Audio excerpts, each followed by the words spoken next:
In the Jewish tradition, we respond to the news of a death with these words of blessing. Baruch Dayan Ha'emet. Blessed is God, the judge of truth.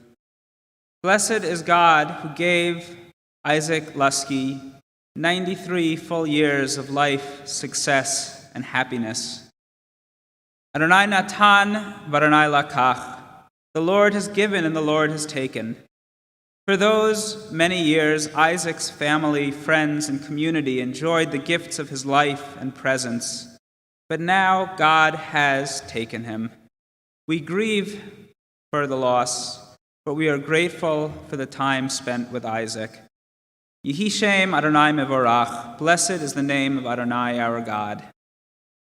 We open this funeral service with words of prayer as we link Isaac's life with the millennia-old traditions of the people of Israel and the eternity of God. Cantor Lissick will chant the words of Psalm 23, our traditional psalm of comfort, as we face difficult times.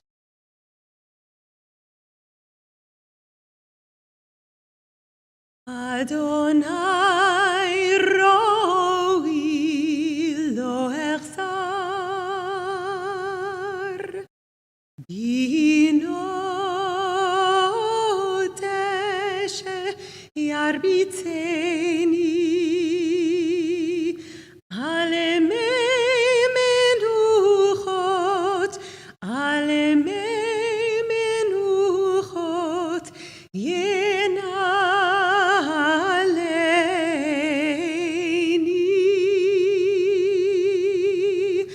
Nafshi Yeshovev Yancheni v'maglei tzedek Yancheni v'maglei tzedek leman shemo Gam ki elech bigit al mavet lo irara ki ata imadi shivtecha umishantecha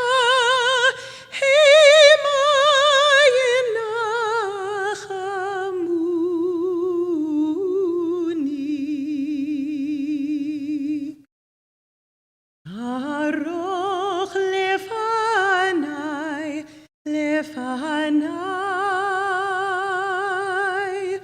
shulchan neged tzorirai,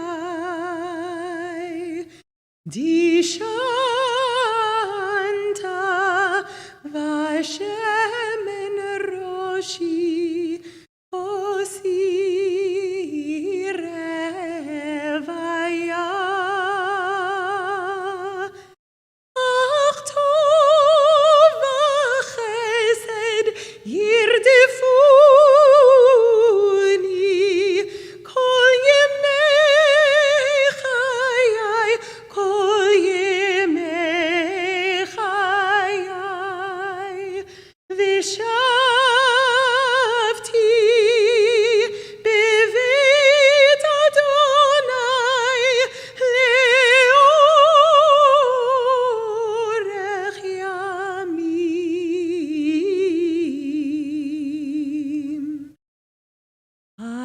Adonai roi lo echsar Adonai roi lo echsar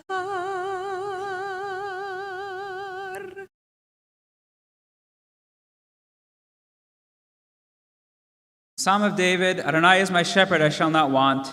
God gives me repose in green meadows, leads me beside the still waters to revive my spirit.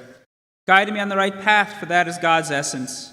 Though I walk through a valley of the shadow of death, I fear no harm, for you are with me. Your staff and your rod comfort me. You prepare a banquet for me in the presence of my foes. You anoint my head with oil, my cup overflows. Surely goodness and kindness shall be my portion all the days of my life. Vishavti beveit Adonai le'orech yamim, and I shall dwell in the house of Adonai forever. Several days ago, Cantor Lissick and I had the opportunity to spend some time with Isaac in the hospital. Although the doctors had shared that the end of his life was near and he could no longer speak, I was amazed at the strength and at the awareness that he showed to everyone present in the room. He recognized and reached for his beloved family members, and his reaction to singing the words of familiar prayers like the Shema was obvious.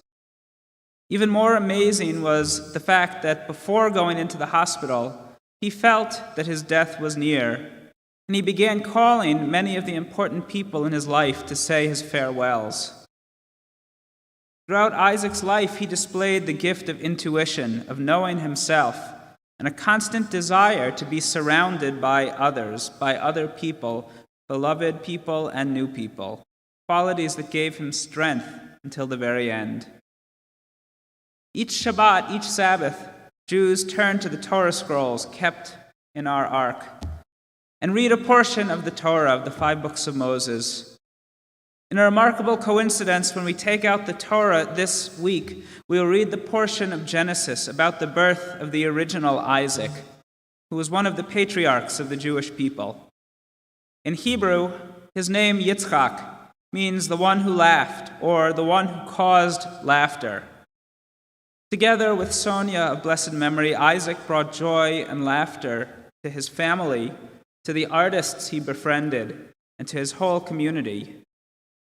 In a QC exclusive profile several years ago, writer Melissa Justice described Isaac and Sonia in this way. Aside from their shared interest in collecting art, the Luskis are no different from any other couple who have been married for over 60 years. Their love for each other is evident, their joy for life almost enviable, and both of them are easy to talk to. I found myself distracted in conversation, talking about myself because they asked, and genuinely cared to know the answers. As his family remembered him this week, Isaac had a strong but humble presence which attracted people to him. He was sought out and treasured by others. He always had a ready quip, an encouraging word. He made you feel better. He made the world a better place.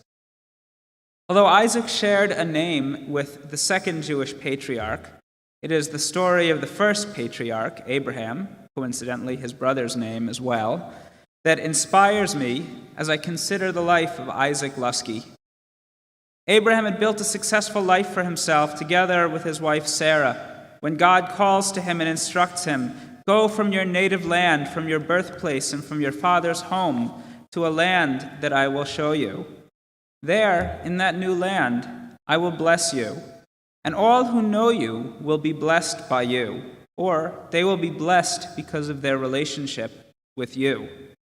So Abraham takes his family and sets off on a journey at 75 years old to start a new life in the land of Israel, where his family thrives and his impact is felt by everyone in his new home. Isaac Luski was born in 1928 to Fagel and Israel Luski in a village outside of Havana, Cuba. His parents had fled persecution in Europe and come to Cuba when the United States would not let them in. Like Jewish refugees, wandering Jews throughout history, they made the best of their new home, and the Luskis built up a flourishing dry goods business and became leaders in the local Jewish community. As a child, Isaac was involved in the local Hashomer Hatzair Zionist youth group, and he got his start in business working with his family. Israel Luski taught his son that if he needed money, he should take it from the cash register, because he wanted Isaac to know the ramifications of spending money. Isaac always talked about how wise his parents were and how much he learned from them, and his tendency towards being practical and conservative in business, a trait that served him very well, was one of their lessons. Isaac first met Sonia through an introduction from his cousin, and the two instantly hit it off. Their children described Sonia as the idea person, and Isaac as the one who made it happen. When they planned their wedding, they wanted a smaller wedding, so they booked the Shelbourne Hotel in Miami Beach, thinking that few family members would be able to make the trip. Yet, despite their plans, many of their family and friends who were looking for an excuse to see the United States came to celebrate with them in August of 1952. Sonia, who had spent time absorbing culture in New York, went on to introduce Isaac to the world of art, intellect, and culture, interests that would become a major element of their lives together. Their children, Moses, Francis, and Ellie, were born soon after their marriage, and life went smoothly until the Cuban Revolution, when the government stole all businesses. So in 1962, at 42 years old, Isaac, like the patriarch Abraham, set off with his family to start a new life in a different country. While he had lived a full and successful life in Cuba, Isaac was able to look ahead to the future. While he kept his love of Cuban food and connected to other Spanish speakers, he never regretted leaving his birth country. Family members here attracted Isaac to Charlotte. He came in the springtime and intuitively knew that Charlotte would be a good place to reestablish his family and to build his life. The Luski family, with Sonia and their children, and then grandchildren and great-grandchildren, Lauren, Emily, Alexa, and David, and Theo, Toby, and Charlie, their life together was marked by the joy of being together to celebrate holidays or family simchas and celebrations. At Passover, he led the seders, and every Hanukkah, Isaac and Sonia hosted the family party where Isaac would make the latkes and loved sitting at the piano playing and singing Jewish songs. Together with his brother Abraham of blessed memory, he built his real estate business and became an expert in Charlotte. Until the end of his life, he would ask new people he met where they lived and then could tell them all about their neighborhoods. If Isaac liked something, he learned everything he could about it and became an expert. Success in business gave Isaac the opportunity to take his blessings and, like the patriarch Abraham, use them to bless others in turn. Isaac and Sonia's philanthropy earned them North Carolina's highest civic honor, the Order of the Long Pine Leaf. In the Jewish community, we are deeply grateful to Isaac for serving as part of the leadership that built this Shalom Park campus, our Jewish home, a feature of our Jewish community. And of course, many people knew of Isaac through his love of art, the passion that Sonia shared with him. When they left Cuba, all they took was belongings that could fit in 4 suitcases and 2 commissioned paintings that they picked up at the artist's studio on the way to the airport. Almost 60 years later, their house is filled with the artwork of all different mediums that they collected, and they founded the Isaac and Sonia Luski Gallery at the Foundation for the Carolinas. For Isaac, collecting art was not about the prestige or the social status, but rather about building a connection with the artist and then sharing their work with the community. At the opening of the gallery, he said, "We came to the conclusion that art is to be shared. It's good to be exposed and for people to see it. Don't be afraid of art," he shared another time. "Come touch the art." In his home, he was known to spin some of his glasswork sculptures with his cane to teach children to engage with it. While artwork may have been Isaac's prime avenue of expression, it reflected his constant desire to connect with people. Unlike Sonia, he was not a big talker on the phone, but he always appreciated hearing from you. "We'll miss him," said his children. Many people will also miss Isaac, a man who started a new life in a new place, who was blessed in so many areas, and who gave that blessing in Hebrew bracha to everyone who he met. The speakers we will hear from today who will honor Isaac reflect his love of family and his wide civic and cultural involvement here in Charlotte. I invite his grandchildren, Alexa Valenstein, David Valenstein, and Lauren Luski, to speak and share about their grandfather.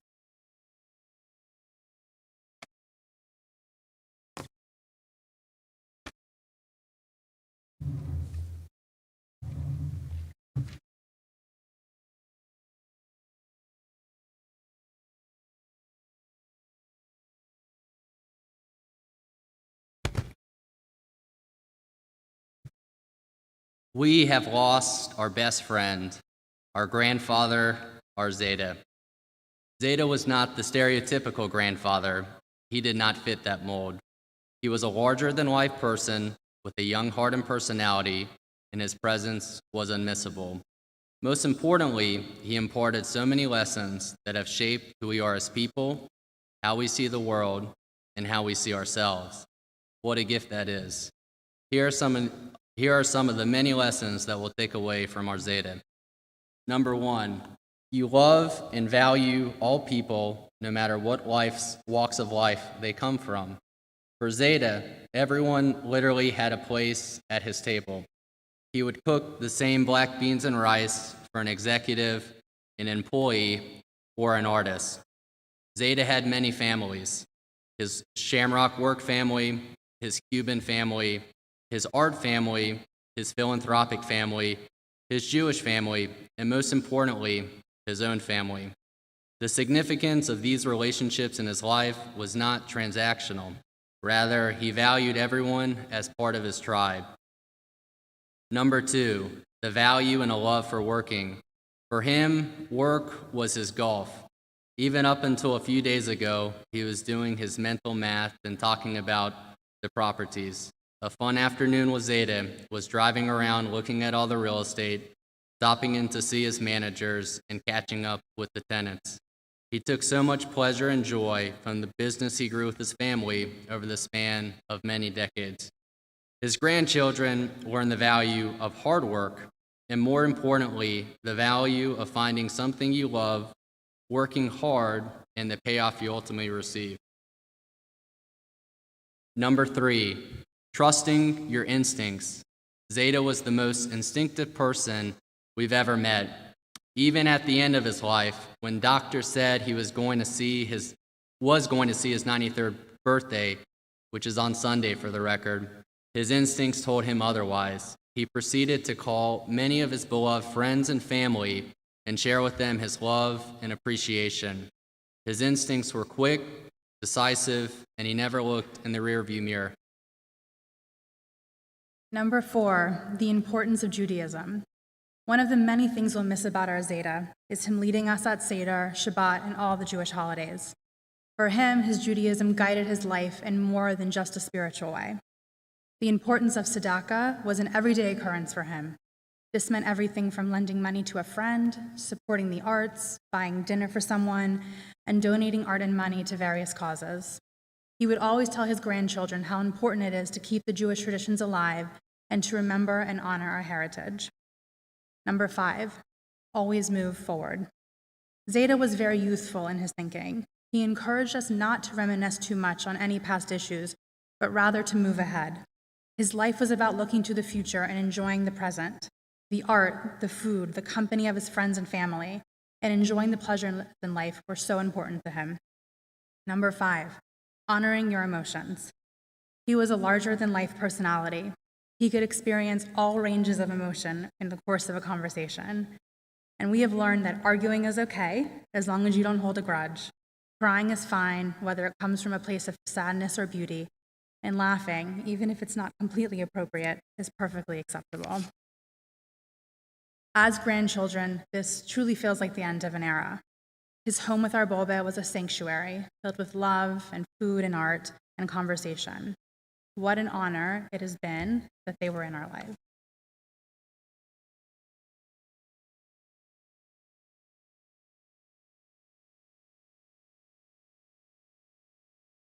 Now invite Isaac's son, Moses Luski, to share memories of his father.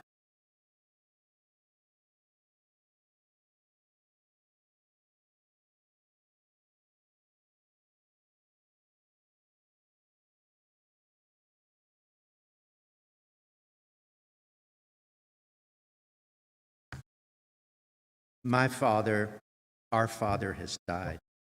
Our hearts are broken, are forever broken. It feels like a vast emptiness for his children and grandchildren. It seems like a part of us is lost.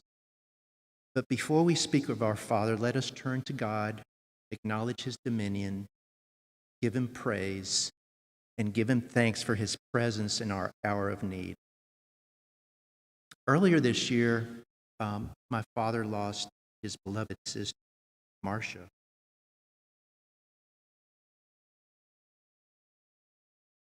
And Marcia, of course, was the baby sister, and Abraham and Isaac always looked after her, and she, of course, would set them straight when things got out of hand. And we want to, in some degree, dedicate this eulogy also of blessed memory, Marcia Coquille, and we give our condolences to Danny and all of the. Several years ago, my dad and I were at the chapel in the Hebrew cemetery when he spontaneously pointed out the words in Hebrew on the Aron HaKodesh, the beautiful ark that is in that synagogue, in that chapel. It's a beautiful white marble ark. And he pointed out the words in Hebrew, Da lifnei mi ata omed. He then translated their meaning, know before whom you stand. I should have known of this saying. I went to Hebrew school and did all, but I just had not. I was not aware of that, and I was stunned at the simple power of the words. And I said to myself, "This is his epitaph. This is who Isaac is." Isaac knew where he stood, and because of this, Isaac knew who he was. This was his power. He was a realist. He was free of illusion. He saw things with clarity. Maybe not even aware of it himself, he was a fountain of truth. It wasn't necessarily what he explicitly said, it was the enormous power of his presence, and people flocked to him. He would jokingly say in a mischievous way, "People come to me." From the time I was a child, I would notice that when people came to our house at Foxcroft, they would visibly feel at ease. They would relax. They never wanted to leave.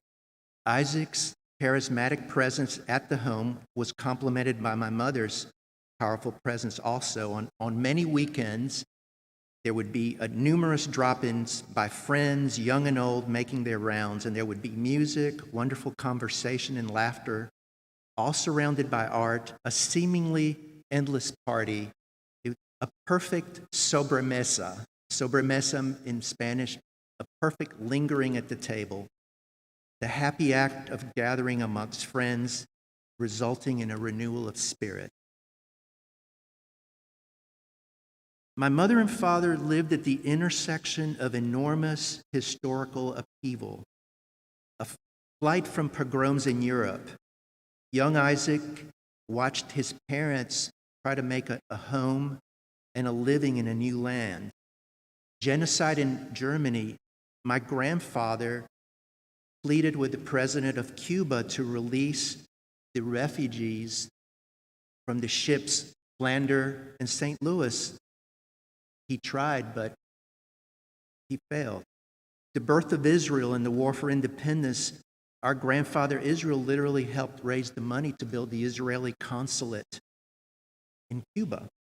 And then the revolution in Cuba, that's when then Dad and Abraham, they were 32, they had to figure out what to do. At that time, they were the ones that had to handle it.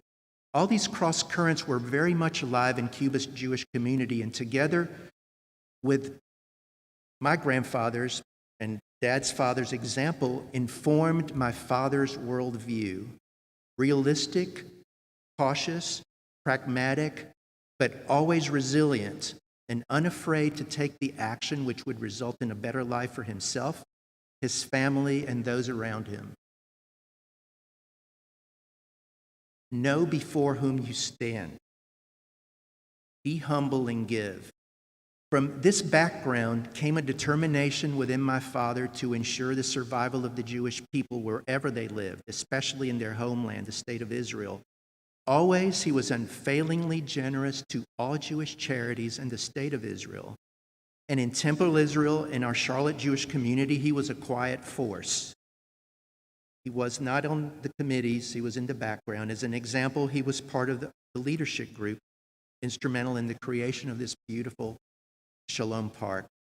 But the charitable reach was not just limited to Jewish causes and culminated in the donation of his and mother's art far and wide, as well as the endowment of the Foundation for Carolina's headquarters, itself a beacon for charitable giving, and the creation of the stunning Sonia and Isaac Luski Gallery filled with their collected artwork, which pre-COVID welcomed with free admission an astonishing number of visitors locally and from around the world. Michael Marsicano and my parents hatched many a plan for the foundation over wine at the Foxcroft House. Michael, thanks for all the time you spent with my parents. Together you accomplish great things. Know before whom you stand. Be generous with your spirit. What is it about artists and my father? I think that the purity of their spirit rejuvenated him, and the strength of his spirit inspired them. He encouraged, he supported, he validated. He and mother bought their work extensively, and there was an immense current of electric joy that flowed between all involved. There were many joyful gatherings at their mountain home, especially around the time of the Penland auction. And of course, Rabbi has mentioned the Order of the Longleaf Pine, which the governor, recognizing their contribution to charity and the arts, bestowed on him. Know before whom you stand, and you will flourish. Isaac's strong sense of his place in the world, his natural skepticism, his caution, and the empowerment he derived from his self-knowledge made him a very successful businessman, with his father Israel and his brother Abe in Cuba, and again starting over in Charlotte with his brother Abe. In Charlotte, as we know now, Dad's business was real estate. Dad and Abe chose their projects well, and many of them were held for the long term. We see the benefits today, our children, this year, even this month, of the decisions they made 50 years ago. They turned down a lot of projects. In bad cycles, people came to them to ask to be bailed out. So you see this essential humility, pragmatism, and self-knowledge stood him in good stead in business. While he may not have verbalized it, the biblical 7 good year, 7 bad year cycle was always on his mind. Even more importantly, Isaac and his brother Abe insisted that their word was their bond. They were obsessive about honoring the deal they had made.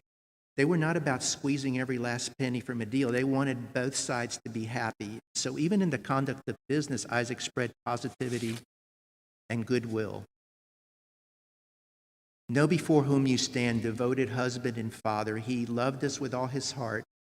There's much proof of this, but to me, a particularly poignant one is, as a 32-year-old, he fled Cuba with all of us and handled it so beautifully. At some level, he must have been terrified, but we always felt safe and protected.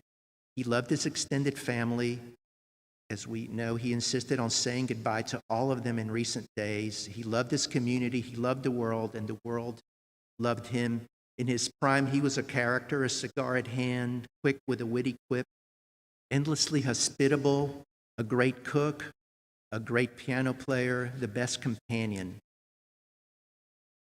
It was almost 93 years he was granted. It was an enormous life.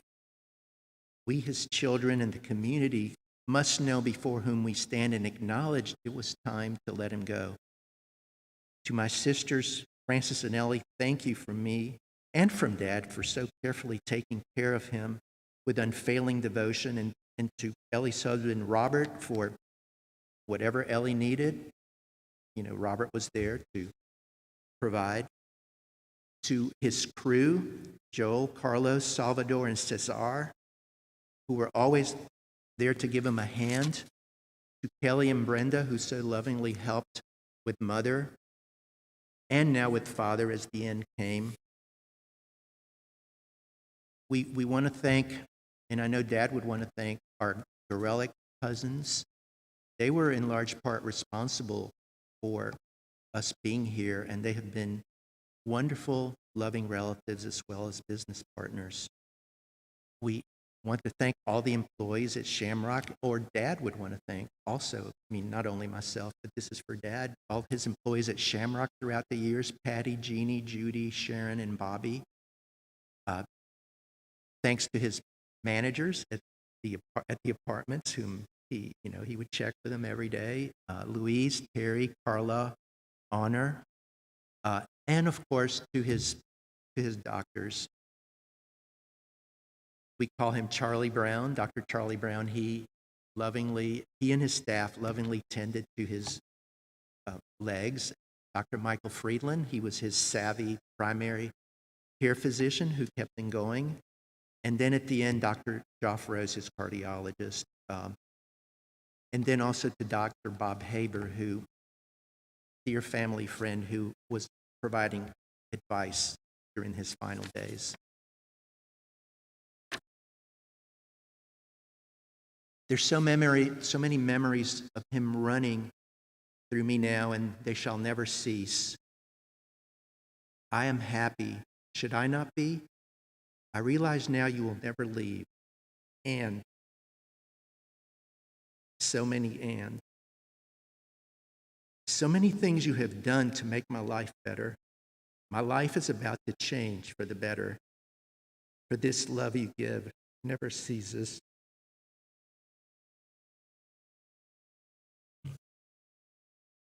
And you shall be with me here always.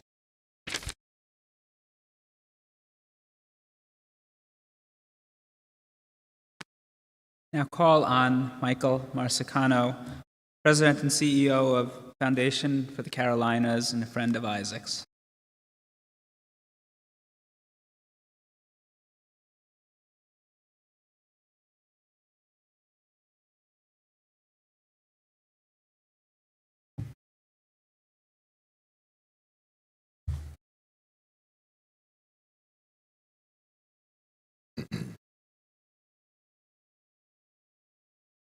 I called him my second father, and he nurtured me as a second son.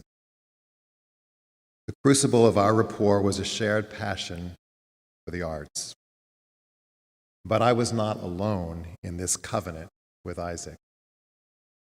His love for the arts touched us all.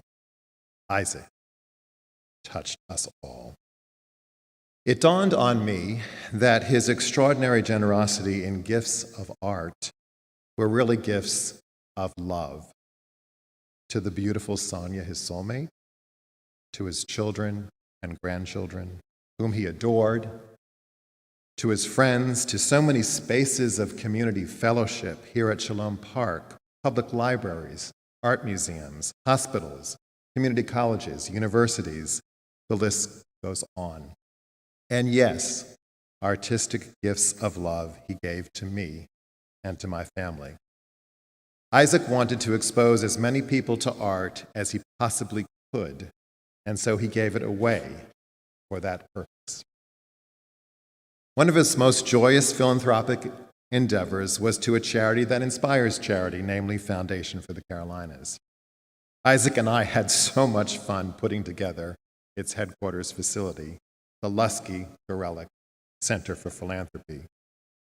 The building, holding wonderful artworks that grace its floors and walls, is a singular legacy in the chronicles of Charlotte philanthropy. Isaac hoped the beauty of the place would in fact inspire generosity, attract civic gatherings and celebrations. It has done so beyond both of our wildest imaginations. Nothing pleased Isaac more than to visit his namesake gallery at the center. He would sit in a chair next to the coffee table, which doubled as a podium for a kinetic artwork. When it was spun, it reflected light bouncing off the walls. It was a piece of glass I call eye candy. Inevitably, parents would come in the space with children, and you could hear the same instructions that Leslie and I always gave our three boys. Don't touch art. The child, however, would quickly move towards the artwork on the coffee table because it was positioned low and it was accessible. The parents would rush to follow. Suddenly and unexpectedly, Isaac would take his cane extend it towards the artwork, and spin the kinetic piece from his chair to the sheer joy of the child.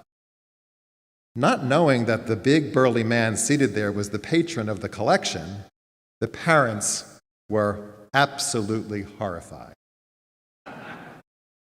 With a devilish grin, Isaac would laugh out loud, introduce himself, and encourage the young person to touch all of the art. Now, there were times when Isaac's somewhat casual approach to artworks were a bit alarming for me. Early in our relationship, when I didn't know him so well, I was at the house, and he decided to give a piece of art to the foundation. He wanted me to take it uptown in my car right away. So he carried the glasswork from the house, unwrapped to the front seat of my car, strapped the seatbelt around the artwork without any protection but the seatbelt itself, and I was to drive away. And so I did, very slowly. Isaac and Sonia both loved a good party, and if it was surrounded by art, all the better. They threw many a party at their home, and if you were lucky to feast at the table of black beans and rice, cooked by Isaac, it was a meal to remember, not to mention the wine that flowed. And whether it was their party or someone else's, they were always the life of the party. Though Isaac loved to entertain at the house, itself an homage to art, he lit up when his family celebrated anniversaries, birthdays, and weddings at the Luski Center for Philanthropy. A week ago, Ellie called me to tell me Isaac was not well and he wanted to see me. There was an urgency in her voice, and my arrival was immediate. He looked okay. The twinkle in his eye had not faded, though breathing was labored and his words were forced. Yet he was determined to muster the strength to tell me how much I meant to him. It was a goodbye, and one I was not wanting to hear. My response was likely misguided. I was determined to convince him he would bounce back, and I was not accepting his invitation to say goodbye.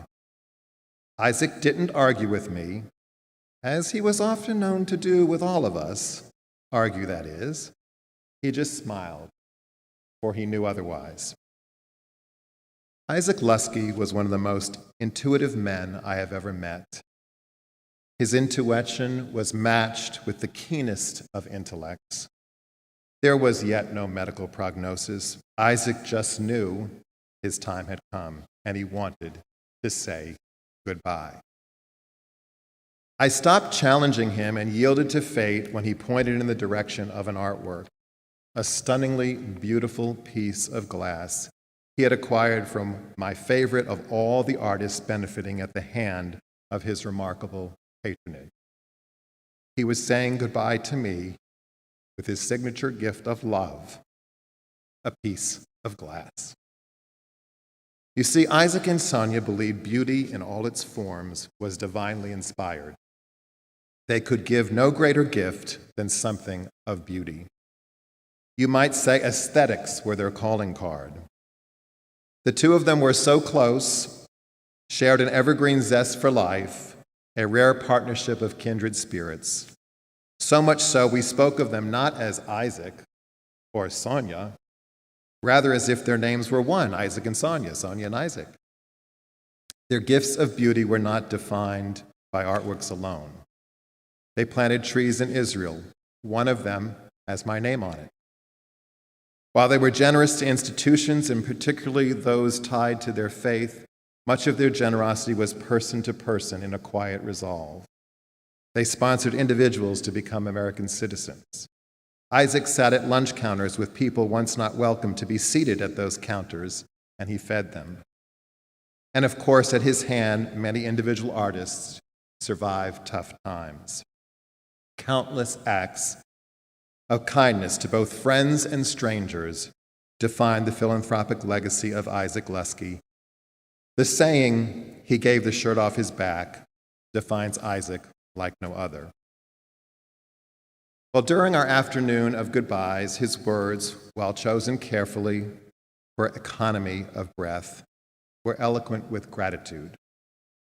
He spoke of how much this country meant to him, how good this country was to him, and how blessed he was to become an American, despite the fact that the wounds never healed from his Cuban exodus.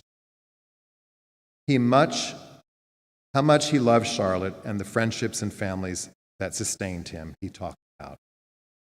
And then Isaac directed me once again to open my car doors, to carry gifts of additional works of art for placement out in the community as tributes to past and present elected officials, public servants he wanted to honor for serving this country he so loved right here in the city of Charlotte. My friends, the man is dying, and he is still giving away pieces of his cherished artworks to people who had crossed his path.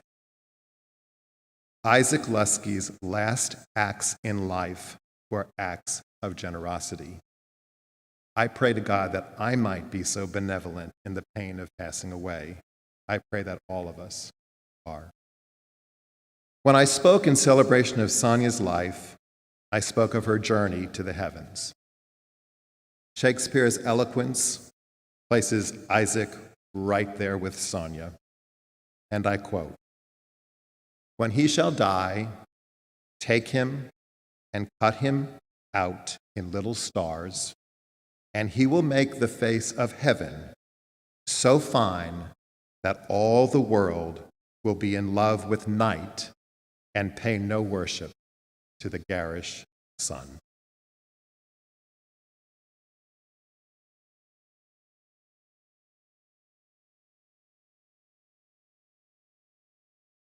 Finally, call on philanthropist and Charlotte visionary Hugh McCall.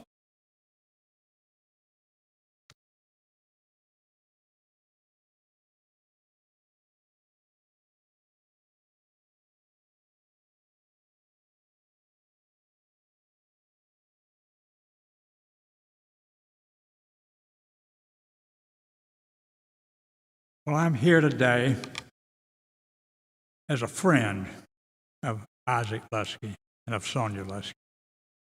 For whatever reason, they adopted my wife, Jane, and I as their young friends when they were a young couple here early on. I have no idea where we met and how we met. I don't know whether it was Bill Gorelick that introduced us. I don't know whether it was Michael Masacano that introduced us. I don't remember. I just know that we became friends. And we spent many, many nights together at their home. And it's very hard to describe an evening with Sonia and Isaac, but someone's already mentioned it, but I have to mention it. You can't forget the black beans and rice. It just can't. He was a great cook. We would eat right there in the little breakfast room right by the kitchen bar. And we always had good wine and good food, and we all gained a lot of weight. And later, as we got older and we had to watch our diets more where the food changed, but it was always good no matter what. We had to give up some of the rice. But nevertheless, we had wonderful times together. And I was thinking about it at 3 o'clock in the morning last night about how thoughts come to you about an experience you had. And I can't remember what it was that I wanted to ask Isaac for, but I knew I wanted to ask him for some money. And Jane and I went over and we had dinner and we talked, as we always did, long hours about international affairs, about the Middle East, about politics, and about business. And the evening wore on, and we never got around to my asking him for any money. So we were on the way out in the little foyer where a little dim light, and James and Sonia were talking, and I remember telling him I needed some money, and I can't remember what it was for. But he said, well, we'll talk about it tomorrow. And I can't remember what it was, but I remember the scene perfectly. And I always remember when I first felt that I had arrived, and that was when I was allowed to go into the bathroom and the bedrooms and see the art on the walls in the bedroom. That meant that I was finally into the inner sanctum. And it was something. And we had many nights with others when he would invite an artist, and we would have an evening together with the artist. And I met many, many artists through Isaac in all those years. But the most important thing was he was a friend, a constant friend, a person that put his arms around you and never let you go.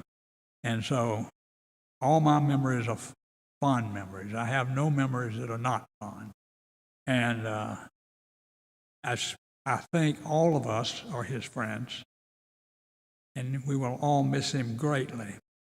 And I didn't remember much about our business together, if any, but I remember when I was trying to build a city, every now and then we'd run into the inability to get a piece of property. We needed to build a building.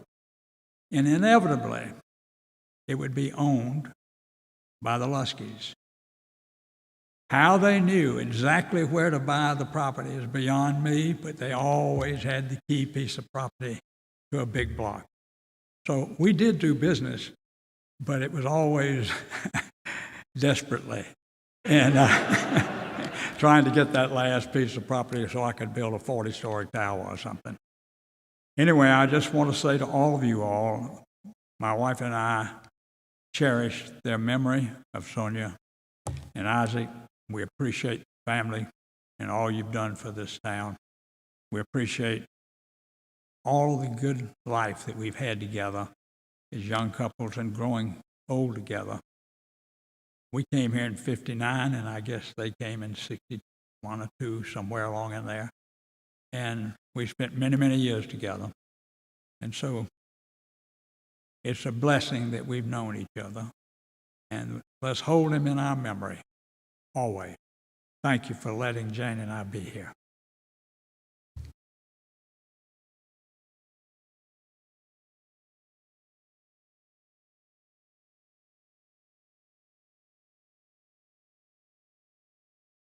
Tehi nishmato tzrura b'tzror hachayim. May Isaac's soul be bound up in the bonds of eternal life, and may his memory always be for a blessing. Please rise.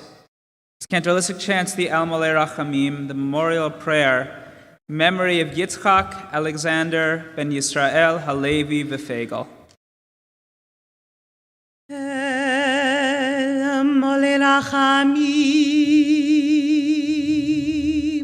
Shochein B'Meromim, Hamtzei Menucha Nechona, Tachat Kanfei HaShechina, B'ma'alot Kedoshim Utehorim,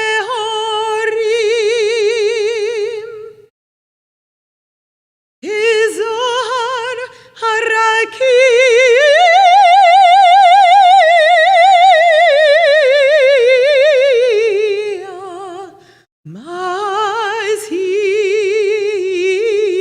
Mazhirim Et Nishmat Yitzchak Alexander ben Yisrael Halevi V'Fegel שהלך לעולמו בגן עדן תהא מנוחתו. אנא בעל הרחמים, אז תראו בסתר כנפיך לעולמים. וצירור,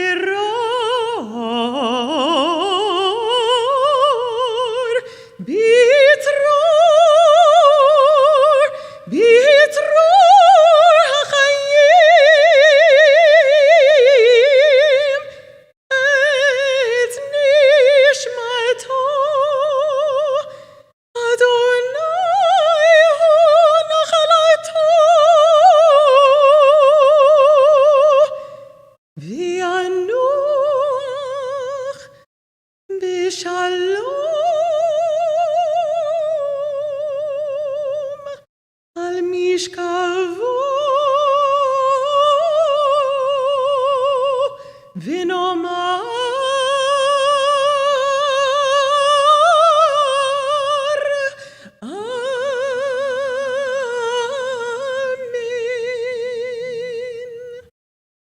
El Malei Rachamim, exalted, compassionate God, for an infinite rest in your sheltering presence among the holy and pure, the soul of Isaac Luski, who has gone to his eternal home. Merciful One, we ask that our loved one find perfect peace in your eternal embrace. May his soul be bound up in the bond of life. May he rest in peace. And let us all say, Amen. Amen.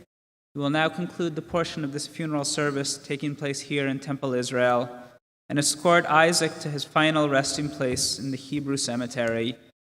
Family will observe Shiva tonight at 7 o'clock, Sunday at 5:30, and Monday at 7 o'clock again here in the Temple Israel sanctuary. Please remain standing as Isaac is escorted from the sanctuary, and please allow time for his family to leave following the casket.